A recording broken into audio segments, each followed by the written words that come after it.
Bonjour à tous, futurs bacheliers. Aujourd'hui, on va apprendre ce que c'est que la méiose. Mais avant d'apprendre ce que c'est que la méiose, je vais vous poser une seule question. Quel est le point commun entre cette femme et ces hommes? Personne lambda va me dire « Mais il n'y a pas de point commun entre les deux !» Alors que si, il y a bien un point commun, c'est le karyotype. Ah oui, avoue que ça t'épate un peu. Hein. Le karyotype, plus principalement, qu'est-ce que c'est? C'est quelque chose d'habitude on le met sur un tableau. Alors le karyotype qu'on prend d'habitude, c'est l'espèce humaine. Bah oui. Il comprend 23 paires de chromosomes, soit 46 chromosomes au total. Comme tu peux le voir sur l'image, et tu peux le lire, il y a bien 23 paires de chromosomes et 46 chromosomes au total.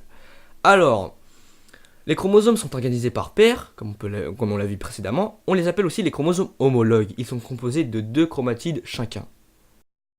Bon, on va maintenant rentrer dans le vif du sujet. Qu'est-ce que c'est que la méiose et comment ça se déroule?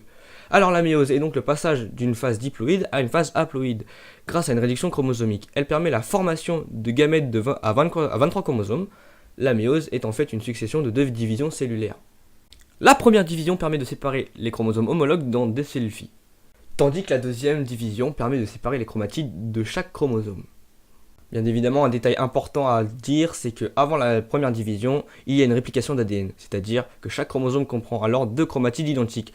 Ce doublement d'ADN va permettre à chaque cellule fille d'avoir le même bagage chromosomique. Bon, on va passer à l'étape la plus importante du chapitre, la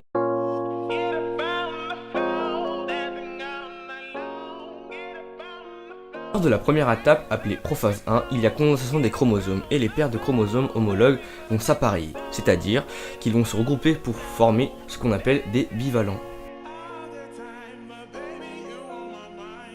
Lors de la métaphase 1, les paires de chromosomes formées vont migrer sur la plaque équatoriale de la cellule et s'aligner. Chaque chromosome homologue se retrouve de part et d'autre de la plaque équatoriale. Lors de la troisième étape, l'anaphase 1, les chromosomes de chaque paire vont se séparer et migrer chacun vers un pôle opposé de la cellule. Cette distribution de chromosomes de part et d'autre de la cellule se fait au hasard. La dernière étape de la méiose 1, appelée télophase 1, consiste à une décondensation des chromosomes. Le cytoplasme de la cellule va ensuite se diviser pour aboutir à la formation de 2 cellules filles haploïdes.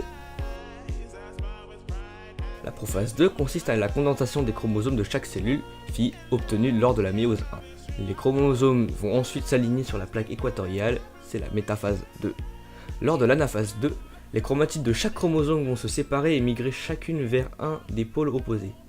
La distribution des chromatides vers l'un ou l'autre des pôles se fait au hasard. Enfin, lors de la télophase 2, les cytoplasmes des 2 cellules vont se séparer pour former 4 cellules haploïdes à chromosomes monochromatidiens.